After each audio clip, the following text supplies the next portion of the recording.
Hi, debaters. So this is the first video in the rookie evidence set for the rookie division, and we're going to talk about what an affirmative case is. So this is really, really important because this is the main number one argument that you're going to be doing in half of the debates. And even in the other half of debates, you're going to be responding to this argument. So it's really important that you understand what this is. We're going to build on what we learned in video 001, where we talked about what is a story. We're going to take what we learned from that and apply it to debate and apply it to the most important thing in the debate, which is the affirmative case. So the two things we're going to talk about today are, first, what is an affirmative case? And second, how is it like a story? So first off, what is an affirmative case? Well, there's two parts to it. There's the affirmative and there's the case. So the affirmative is, in a debate, it's the team that agrees with a topic. So everyone debates the same topic in a debate, and the affirmative team is for the topic, they think it's good, and the negative team is against the topic, they think it's bad. So the affirmative team says, yep, the topic is good. The case is the main argument for why they agree with the topic. So there's thousands of things you could say in favor of a topic, but the affirmative case is the main number one reasons as to why the topic is a good idea. So for example, if the topic was something like schools should require uniforms, the affirmative team would be agreeing that schools should have uniforms, and the affirmative case would be their main, most important evidence and arguments for why that's the case. So what's the story of an affirmative case?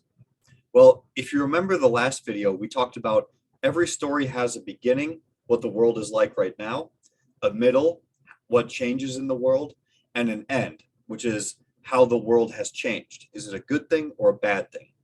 Same thing is true in debate of an affirmative case. So if you're on the affirmative side, you're saying, I agree with the topic, here's my main reasons, and you present a story, right? You say, here's what the world is like right now, here's the problems with it, whatever's going on.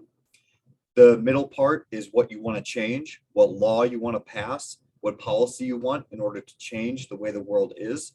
And then the end is, how is the world different? How have you made the world better? The cool little graphic we have down here is, it's like the world has all these oil companies and smoke and pollution, and then it changes to be a much better world. That's kind of like what you want to do with your case, right? You want to pass a law that makes the world go from being bad to being better. So why does the story matter? Well, in every debate, there's going to be a judge, right? Someone who knows about debate, has watched debates before, is taking a class about argumentation, something like that. And at the end of the debate, the judge is going to look at the affirmative side and the negative side and the stories you told them and say, okay, which world sounds better? If we agree the world is a certain way and passing the affirmative plan would change it, is the world better or is it worse at the end? And based on the story you tell them, they're going to vote for whichever world they think is better. So in the end, they're going to be saying, which is better? Is it the world of the affirmative or the world of the negative? And how do I know? What stories have the debaters given me for me to know whether the world's going to get better or worse by passing this law? So quick review before we move on to the next video. What you need to know coming away from this: the affirmative side agrees with the topic. So whatever the topic is for this year, the affirmative will say, yep, that's a good idea. Negative will say, nope, that's a bad idea. The affirmative wants to do a law or policy change. So they want to change the way the world is, and they want to be able to say whether that's a good idea or not. Obviously, the affirmative will say their law changing the world is a good idea. Negative will say changing that law is a bad idea. And then you tell that story to the judge using evidence and using arguments and using a certain structure so that you can convince the judge that your idea is the better idea. So what that structure looks like, what the evidence looks like, those are the next 4 videos. So make sure you keep watching the series and make sure you keep the idea of the affirmative and stories in mind so that everything makes sense as we go forward. So have fun, Good luck, debaters, and I'll see you in the next video.